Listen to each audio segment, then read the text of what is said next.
I believe that where you come from shapes who you become, and my journey started before I was born. In the late 1970s, my parents left West Germany seeking better opportunities. They emigrated to Canada with dreams of a new life, and my mother was pregnant with me when they arrived in Montreal. My father, a trained goldsmith, quickly found work, and they began building a future not just for themselves, but for the family they were starting. Growing up, I heard stories about the sacrifices they made. My father's dedication led to a comfortable life for us. And by the time my brother Michael was born, he had opened his own jewelry shop in the West End, a testament to his hard work. We lived well in Beaconsfield, but I knew their journey hadn't been easy. My name is Jacob Faltz, though most people call me Jake. My parents left West Germany in 1979, before reunification, and settled in Montreal, where I was born. My father found work as a goldsmith, and a few years later, my brother Michael was born. Life flourished as my father opened his own jewelry store, allowing us to live comfortably. They now spend winters in Florida. I was an average student, more interested in girls and hockey than studies. I struggled to find a job in French-speaking Quebec with only adequate spoken French. Eventually, I joined a Vancouver-based building materials company in customer service. A year later, I transferred to Vancouver, where my French skills surprisingly helped me land the job. I immediately fell in love with the city, its modern vibe, beaches, and mountains. I made friends through work and hockey. I joined a beer league and ended up as a first-line defenseman because I could skate backward. It was fun and kept me fit. At the end of the season, I met Judy Hansen at a team barbecue. Like me, she was from Montreal. We hit it off, exchanged numbers, and started dating. Judy was attractive, with short, dark brown hair and a slim figure. Within a year, I proposed, and after some discussion about our future, she accepted. We had been physical engaged for months, and while Judy was a bit conventional, we both seemed satisfied. Judy worked as a lab technician, conducting medical tests for private clinics across the province. She was proud of her hard-earned position and enjoyed both the work and her colleagues, who were all women except for their boss, Bob Turnbull. When we planned our future, we calculated that if I secured the sales job, our combined income would be close to $90,000, potentially enough to buy a house in the competitive market. Judy accepted my proposal on the condition that I got the job, and a few months later, I did. We set a wedding date and shared the news with our families. While my parents were thrilled, Judy's parents were more cautious, though they eventually made plans to attend the wedding. We got married in a small suburban church and honeymooned briefly in Victoria and Seattle before returning to our rented apartment. I worked hard in my new sales role, meeting my targets, while Judy continued at the lab with her more predictable hours. Despite our different schedules, life was smooth, and we saved enough to buy a townhouse in the suburbs, celebrating our 3rd anniversary shortly after moving in. We talked about starting a family, but Judy insisted on waiting until we were more financially stable, though she never specified when that would be. As with many marriages, our Zek's life gradually slowed down. Before marriage, we were physical engaged 4 or 5 times a week, but after 3 years, it dropped to once or twice a week. I eventually brought it up with Judy, but her response was defensive, suggesting that work was tiring us out. Though I missed our earlier frequency, I adjusted to the new pace, realizing that not all couples always want the same things at the same time. Overall, we seemed happy and on track for a successful marriage. It may seem surprising, but I developed a close friendship with a woman, Cindy Willows, after she and her husband Al moved in next door. Despite being best friends, there was no romantic or sexual element between us. Cindy was a stay-at-home mom with 2 elementary-aged children, while Al worked as a car salesman. She had a sharp wit, a no-nonsense attitude, and a bold sense of humor. Cindy, slightly taller than Judy with reddish blonde hair and blue eyes, often joked about how Al did the honorable thing by marrying her after she got pregnant. They had 2 kids, Annabeth, a 10-year-old in 5th grade, and Bradley, a 7-year-old in 2nd grade. Cindy sometimes called her husband Alvin when annoyed, but most knew him as Al. He was about 6 feet tall, with curly red hair, a ruddy complexion, and flashy style. Bright suits, a Rolex knockoff, and a gold ring. Al seemed to believe this was the ideal car salesman look, and his upbeat, always-on personality could be either endearing or irritating. Unfortunately, I found him more annoying, though Judy was neutral toward him. However, I liked Cindy's straightforwardness, and we became good friends over time. I also liked her kids. Annie, as she was often called, was polite and charming, destined to be a heartbreaker.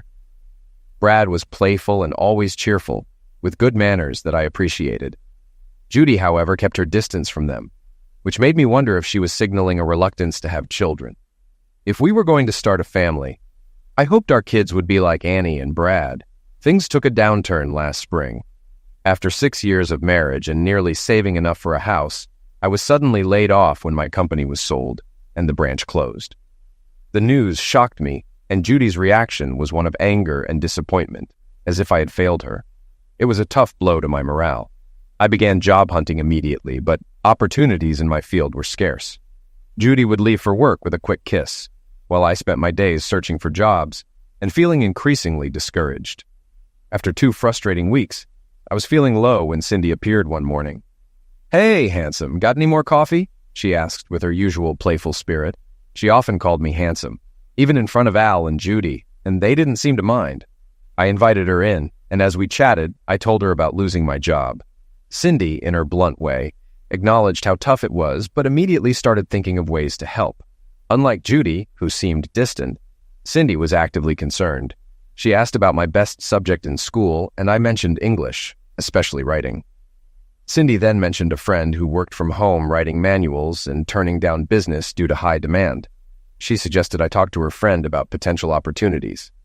"Great, thank you, Cindy," I said, appreciating her willingness to help. Her name was Paula Woods, and when Cindy handed me the phone, I caught her at the perfect time.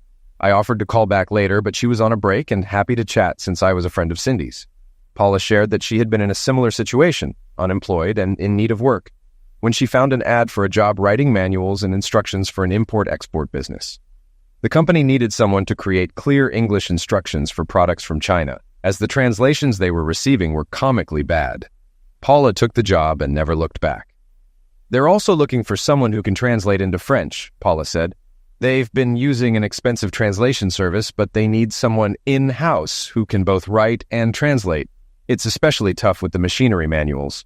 She gave me the agency's name and her contact, and I asked if I could mention her name. She agreed, and I handed the phone back to Cindy while I poured us both more coffee. "Cindy, you and Paula might have just saved my life. I can't thank you enough," I said. "No need. It was nice to see you perk up again. You looked pretty down earlier," she replied. "Yeah, well, Judy hasn't fully grasped our situation yet. She's not thrilled about me being out of work. It's really messed up our plans." "Jake, you didn't get fired. This happens to people all the time. It's just how things are now.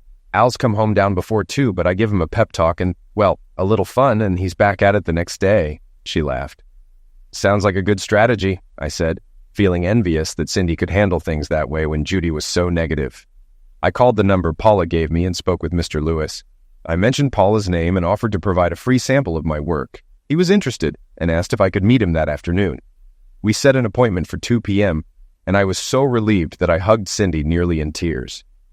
"You don't know how good this feels, Cindy." "Glad to help," she replied with a grin. Cindy left around 11, and I quickly showered, shaved, and dressed in a clean shirt, navy blazer, and tan slacks. I didn't change until after lunch to avoid any spills. I met with Mr. Louis at 2 p.m. He was a balding mid-50s Asian man in a rumpled suit, which made me wonder if he was looking for cheap labor. But since Paula had spoken highly of him, I gave him a chance. He explained that he imports machines from China and Thailand, ranging from plastics manufacturing to woodworking. The Chinese to English translations were so bad that even he couldn't understand them, despite reading the original Chinese. He needed clear English instructions for his customers and French translations to sell in Quebec. The high cost of translation services wasn't providing the quality he needed, especially since they didn't understand the machinery. He was looking for someone who could do both. "I understand your situation. Let's give it a try, and if I can do the job, we can agree on a fair fee." "Sound good?" I suggested. "Yes, that works for me. I hope you can handle this because it would be a great help to my business, and I'll make sure it's worth your while," he assured me. "Why don't you give me a sample to work on? I can either do it here or take it home and return it when it's done." He smiled and said, "My computer is a bit outdated. It's better if you use yours and let me know when you're finished. Then we can review the results." "Great. Show me the instructions, and I'll get started." He handed me a thin folder from a stack and led me into his warehouse, filled with crates and machinery. "This is the machine the instructions are for. Look it over and ask if you have any questions." I compared the drawings in the manual to the actual machine. They matched, but I asked, how accurate are these drawings? Most are good, but sometimes they send old drawings with new machines, which causes issues. I can't sell machines without the correct drawings. It's bad for business. I can see that. These seem accurate. So I'll start on the instructions. If I hit any snags, I'll call. This first job is a trial run to see if I can do the work and if it's a viable job for me. He nodded with a smile. A wise approach. I left, excited about the potential of this new opportunity.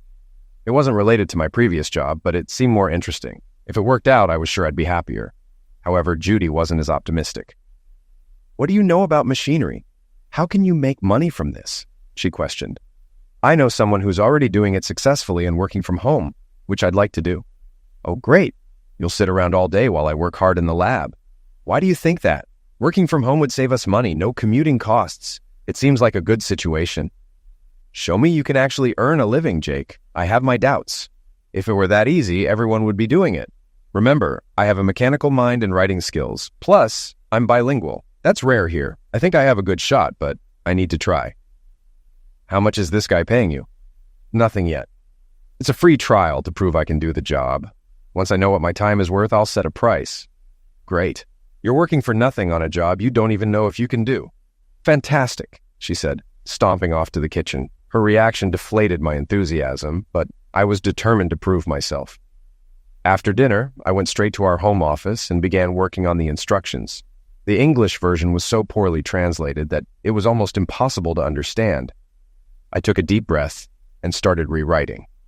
By midnight, after pushing through a headache and stiff neck, I had finished a page and a half of the 6-page instructions. It was slow progress, but I was finding a rhythm. Exhausted, I headed to bed, took a couple of Tylenol, and quickly fell asleep, satisfied with my effort. When I woke up, Judy was already dressed and having her usual yogurt and granola breakfast. As expected, there was no coffee since she doesn't drink it. I greeted her and she mumbled something in return. After a quick peck on the cheek, she left for work at 7:10 a.m. I went to our office, reviewed last night's work, fixed a few small errors, and continued where I left off.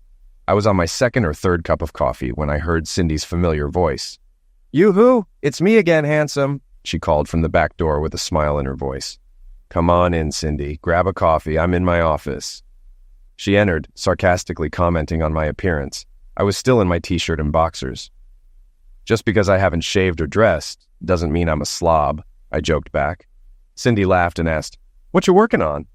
"Page 3 of 6, translating instructions for the Heavenly Blossom Model 356K 14 thickness planer," I replied with exaggerated seriousness. Cindy burst out laughing. "Where do they get these goofy names?" I shrugged. "No idea, but this is tougher than I thought. I spent 5 hours last night just getting through a page and a half. It's going faster now, though. Should finish by noon and then start on the French." "And you're doing this for free?" she asked, sounding like Judy. Yeah, Judy wasn't impressed either.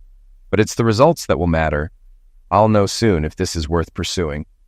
"Good luck, Jake. I believe you're going to surprise Judy," Cindy said, always direct and supportive. After a brief silence, Cindy asked, "Jake, can I ask you something personal?" "Sure. Go ahead." "Do you think you and Judy are really happy?" I paused, staring at my coffee. "It's a good question, Cindy. A damn good one." I left it at that. By 11:30 a.m., I finished the English version and called Mr. Louis, letting him know I'd have the French done by the afternoon. He was pleased and told me to come by any time. That boosted my confidence. After a quick lunch and some help from my dictionary, I finished the French version by 2:30 p.m. I double-checked both versions and found no errors. I dressed in business clothes and headed to Mr. Lewis's office. He reviewed my English version, occasionally nodding and making minor notes. Finally, he looked up. "Excellent, Mr. Jake. I'll send your versions for verification. If your French checks out, we have a deal." He then asked how many hours I spent on the work. When I told him 11, he said, "I'll have a check for $660 ready tomorrow." I reminded him that this was supposed to be a free trial, but he insisted, "I don't take advantage of good work. I believe we can do good business together." He also advised me to incorporate my business to avoid future tax issues and protect myself from liability. I thanked him sincerely and asked him to inform me of any problems with the French version. As I was about to leave, he surprised me by asking, "Don't you want your next assignment?" "Of course," I stammered, eager to continue. He smiled and said, "I'm confident your French version will be as good as your English. Thanks to Miss Paula for introducing you." He handed me another manual, and we reviewed the machine in the back. After confirming the drawings were current, we shook hands and I left with a spring in my step.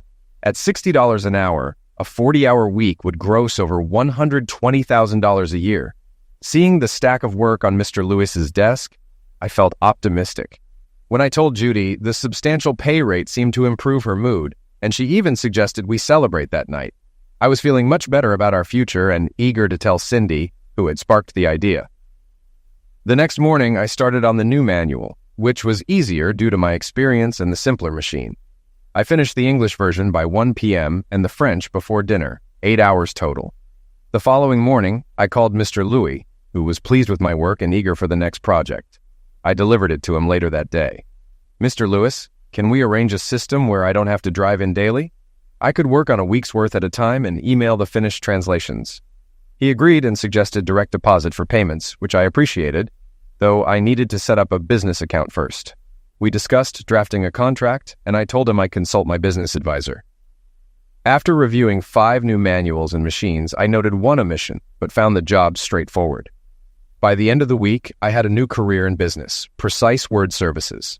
I filed for a GST license, opened a business account, printed business cards, and designed letterhead.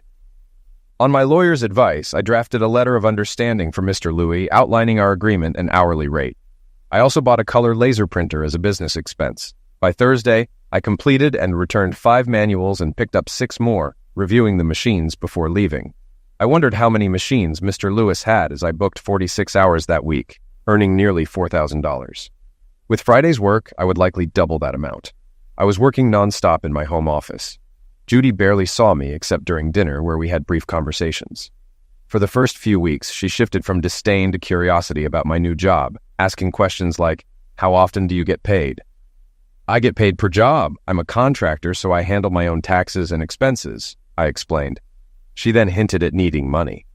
"Can you spare $1,000? Things are tight since you lost your job."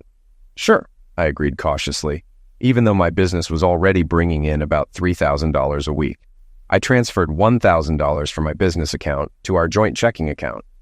Judy seemed surprised, but pleased. It felt good to contribute again, even though I hadn't been out of work long.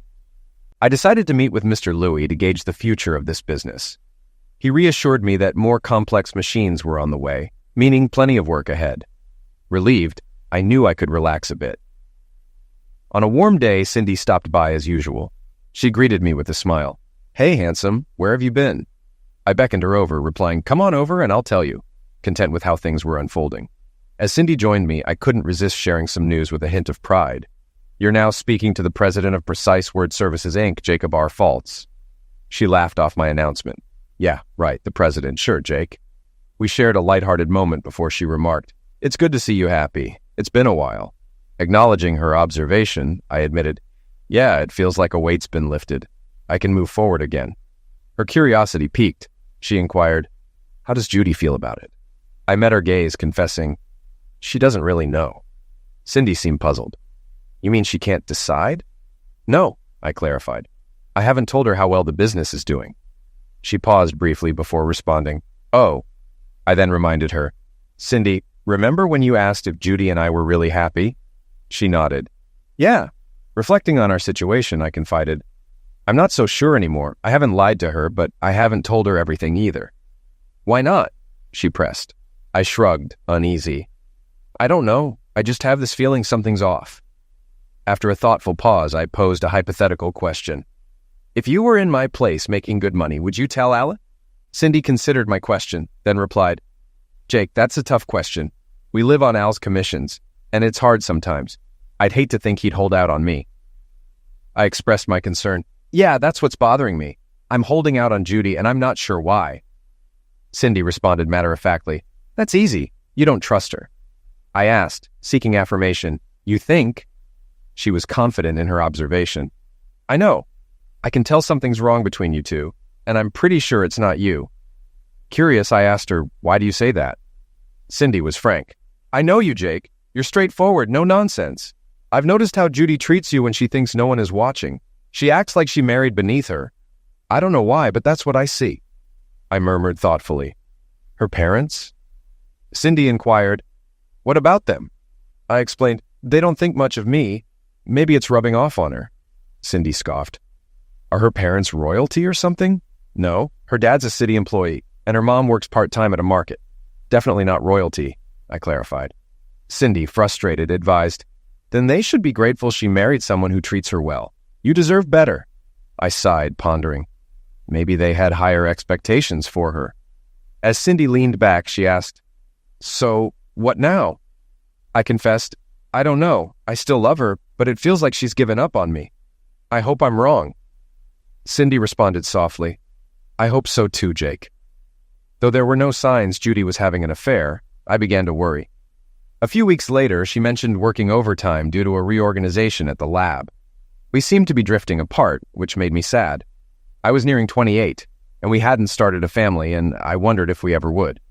I cut back on night work to spend more time with Judy, hoping to reconnect. I also began contributing $800 to $1,000 a week to our joint account, explaining that the business was now stable. Despite our improved finances, our relationship remained distant. We made love only once or twice a week, and no amount of effort on my part could change that. Meanwhile, my business with Mr. Louis was thriving. He regularly praised my work, and as I became more efficient, I found time for myself.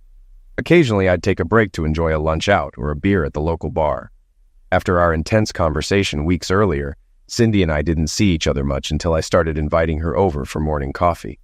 It became our daily time to talk openly, without worrying about being overheard. One day, Cindy asked, how's Judy?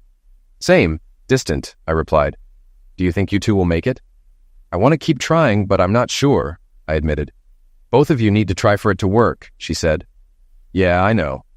Then she paused and said, Jake, she's cheating on you. I froze. Cindy would never joke about something like that. You know this? I asked quietly. Yeah, I know. With who? I asked, my voice shaking. Her boss, Turnbull. How long? I asked, feeling cold inside. Not long with him, but he's not the first. What? Who else?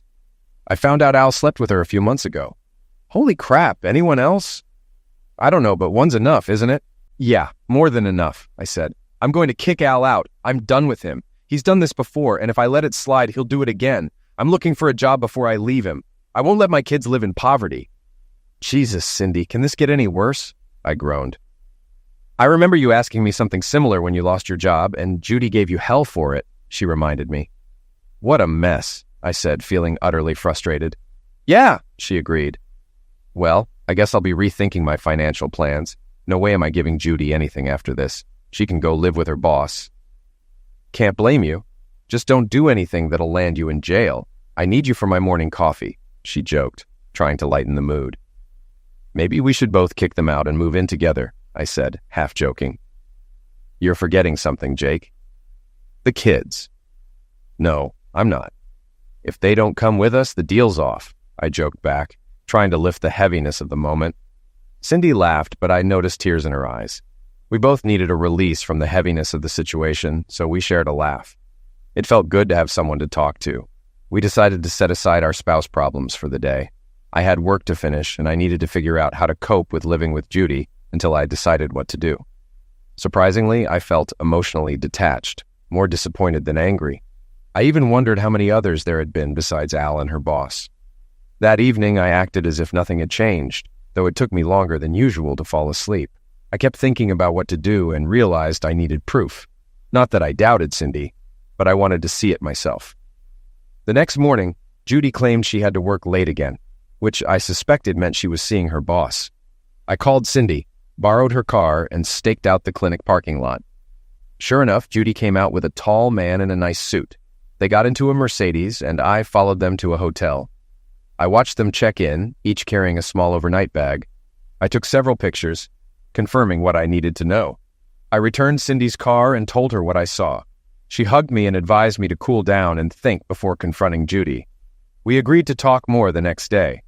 The next morning, Cindy and I had time to discuss our next steps before the kids got home. I was angry and hurt by Judy's betrayal, but knew the marriage was over. There was no doubt about that. I asked Cindy how she found out.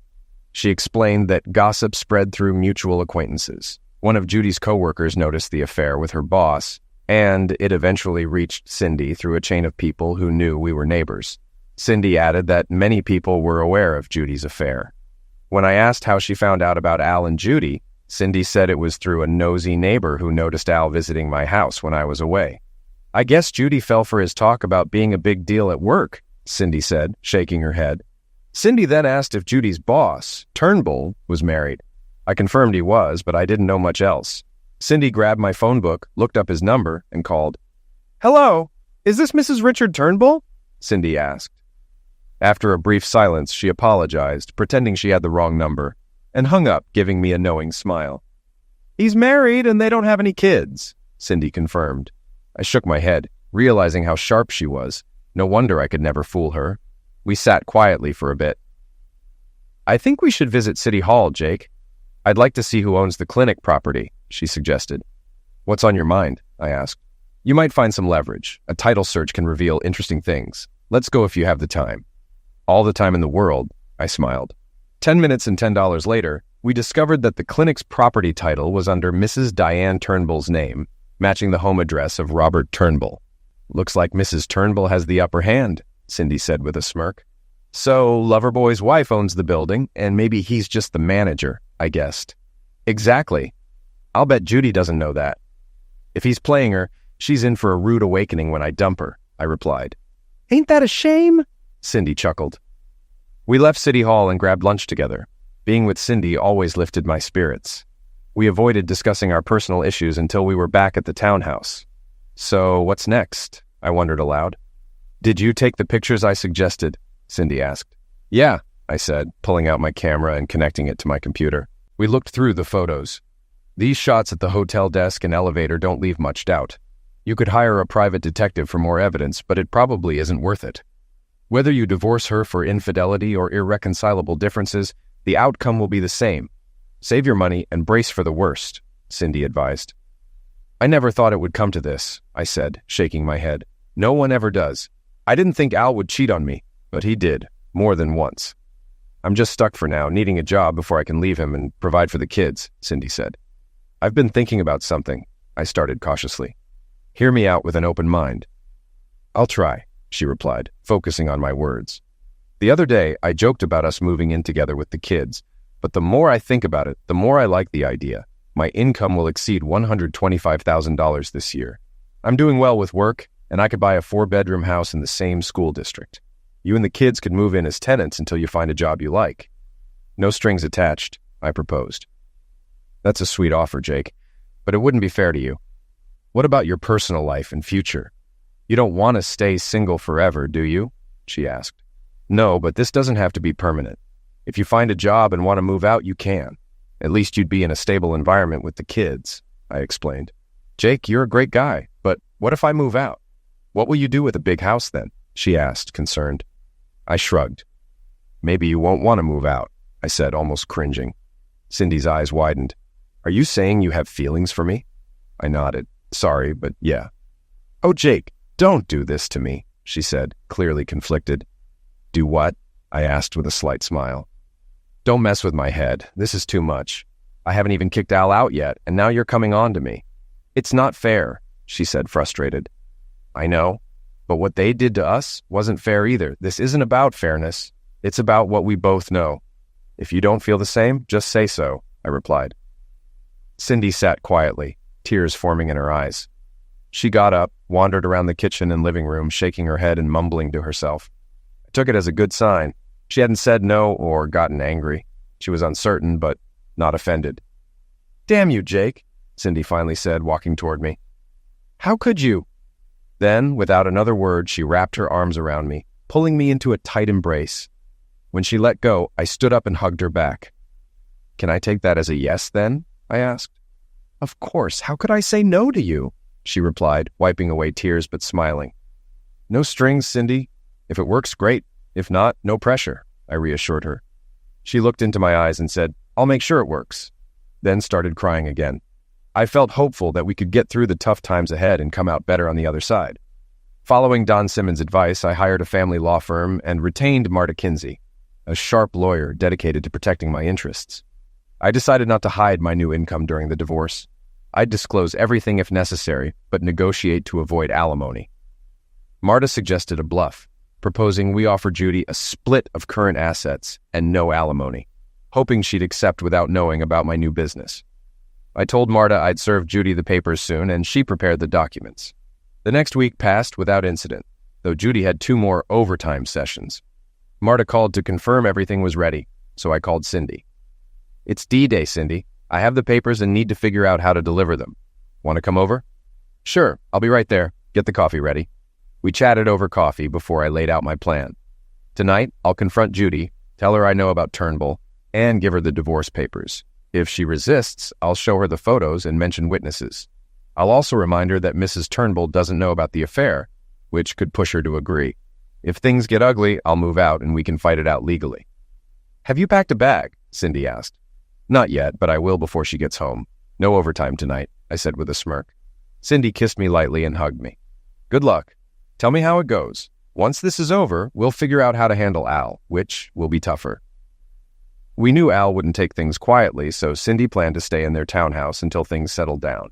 I even loaned her enough for Marta's retainer, and we decided to tackle our situations together. That evening, after our usual dinner routine, I told Judy we needed to talk. She tensed up, probably expecting another "we're not close" conversation.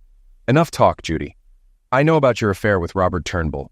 Since you don't respect me or our marriage, I'm divorcing you. Here are the papers," I said calmly, surprised by how composed I felt. Her shocked expression was priceless. She gasped for air, coughing and struggling to respond. "How?" was all she could manage. "You weren't discreet. Plenty of people, including your coworkers, knew about the affair." "Oh God. I'm sorry, Jake.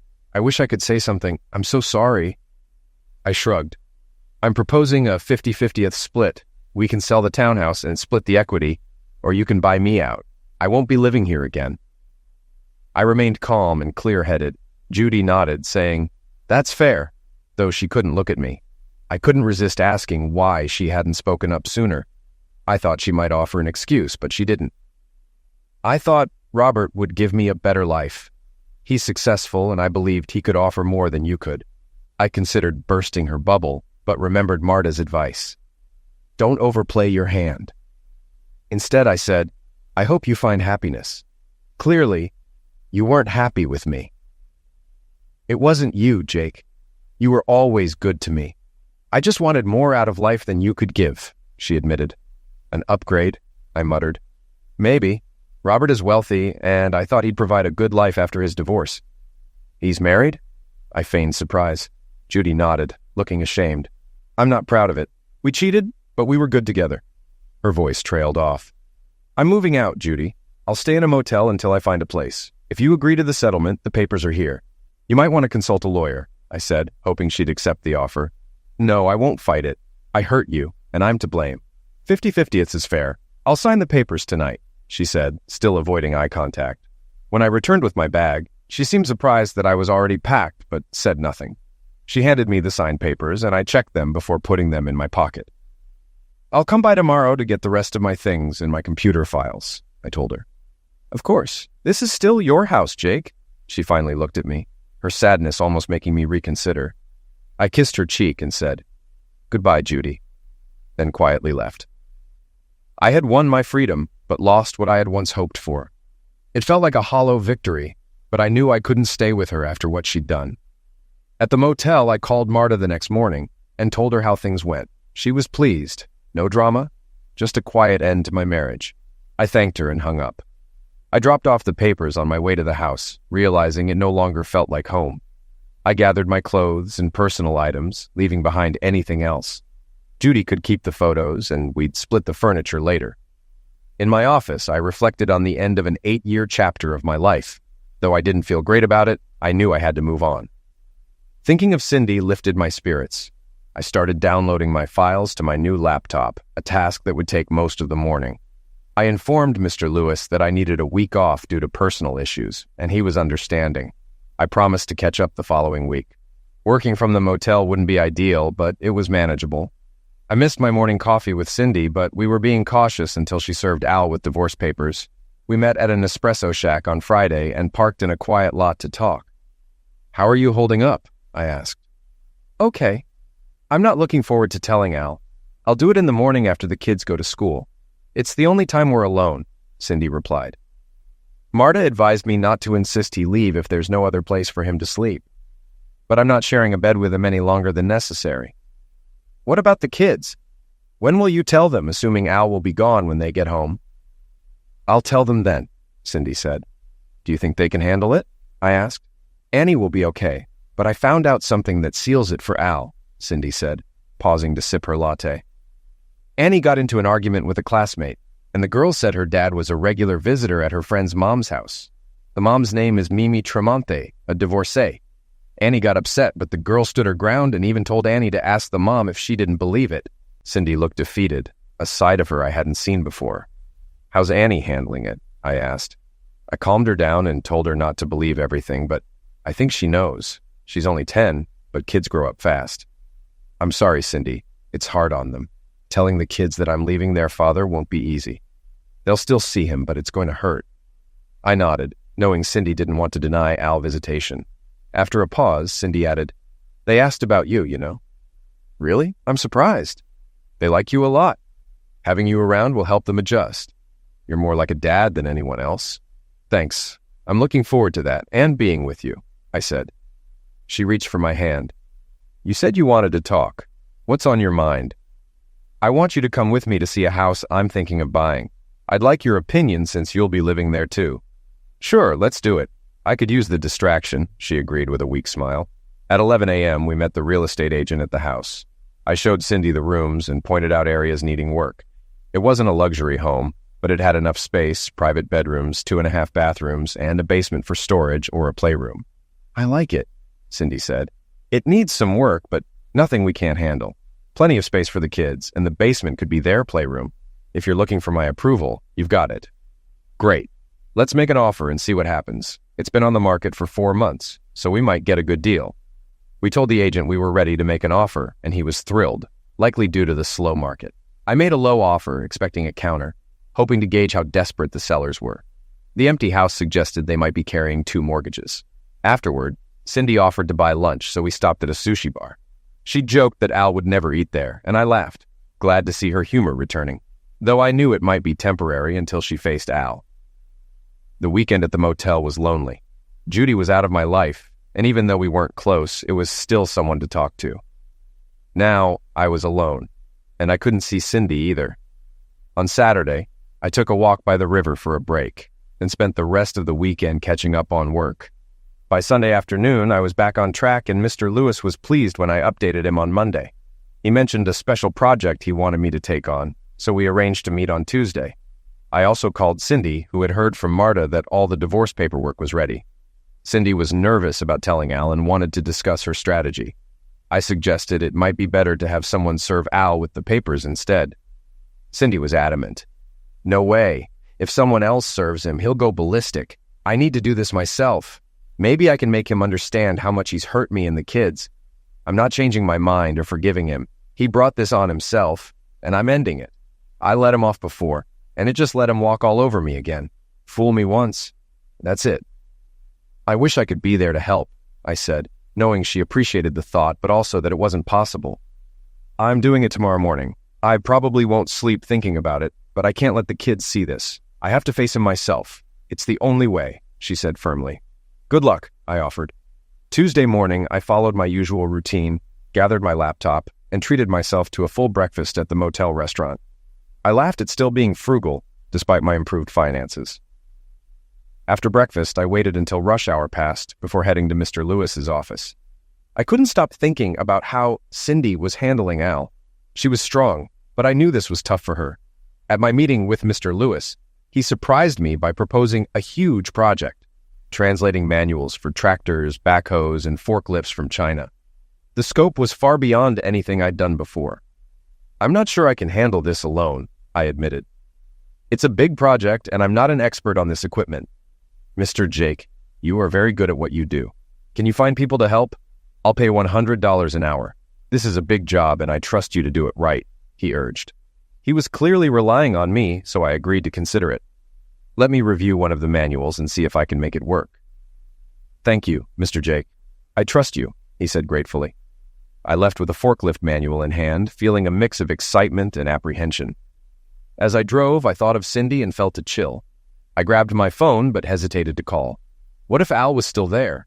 If things had gone wrong? I decided to wait until I reached her place. I arrived at Cindy's townhouse around 10:30 and noticed Al's car wasn't there.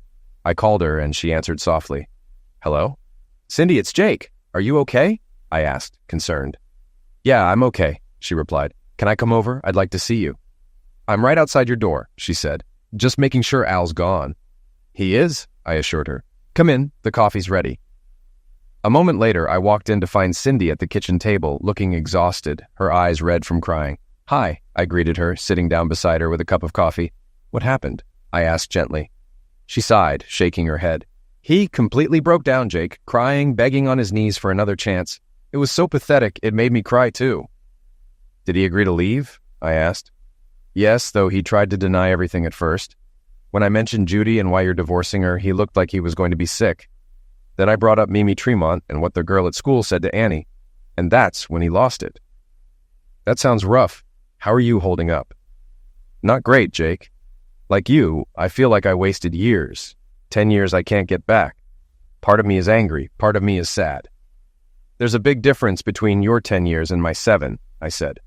Oh yeah? Like what? Like Annabeth and Bradley.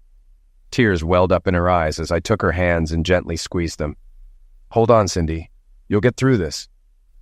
Cindy finally broke down, and I held her, letting her release all the pain.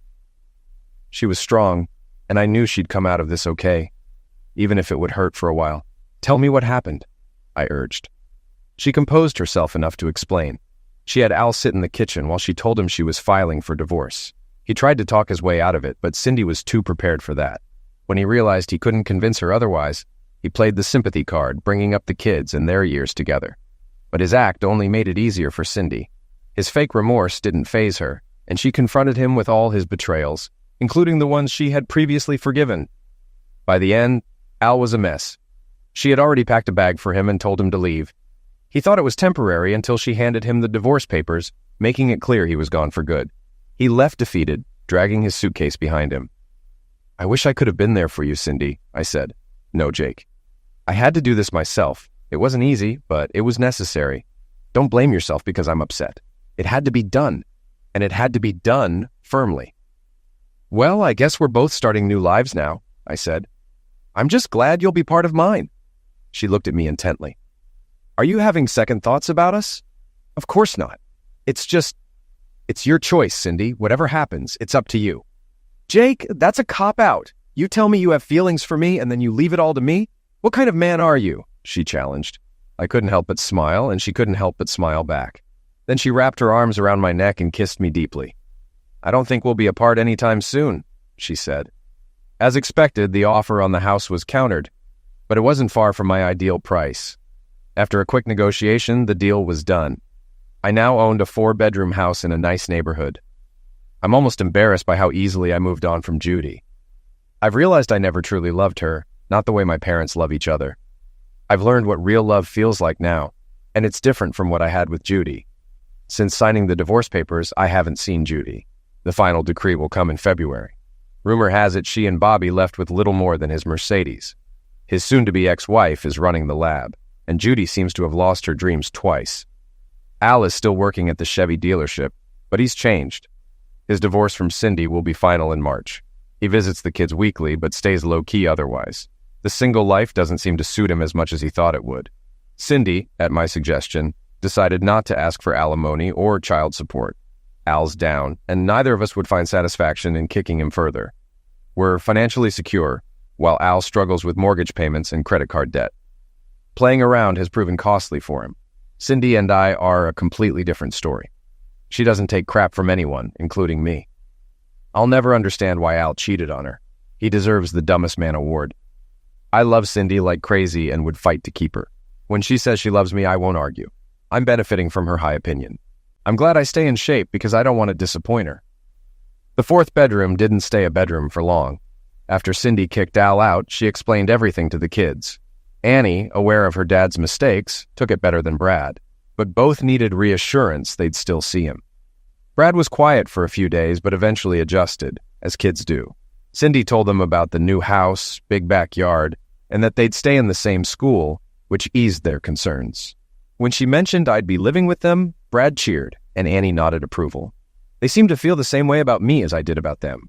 Cindy said, "Kids pick up on adult vibes." We moved into the new house after Halloween. I took the kids trick-or-treating in their old neighborhood, and they enjoyed seeing familiar faces. No sign of Al, probably something he couldn't handle. I hired movers to make the transition smooth. Judy and I agreed on splitting furniture, and I avoided arguing over small things. Al, now living with a work friend, didn't need furniture, so we took care of it, ensuring he got half its value. I only had to buy a TV for the kids and a few dining room items. With Christmas approaching, I'm excited. I plan to spoil Cindy and the kids, but carefully to avoid too much heat from Cindy. She knows how much I care about them, and that's made our new life easier, along with the improved Zex life. Cindy is far more passionate and uninhibited than what I was used to, and I'm doing just fine, thank you. To avoid disturbing the kids, I set up my office in the bedroom between theirs and ours. We've also embraced the benefits of working from home, turning happy hour into a midday affair. As for my career, I found a multilingual engineer perfect for Mr. Lewis's project. We secured a contract to produce manuals in English, French, and Spanish, as Mr. Louis eyes the American market. I have years of work ahead, not just for him, but for others who've discovered my skills. I'll need to expand to meet the growing demand. Cindy is my personal assistant, excelling at negotiations, scheduling, and finances. She's truly my partner. And to top it off, we're getting married during spring break in Hawaii, with our families joining us. Cindy's mother, a widow, will be there too. She never liked Al, so I'm starting fresh with her. This time, it's for keeps.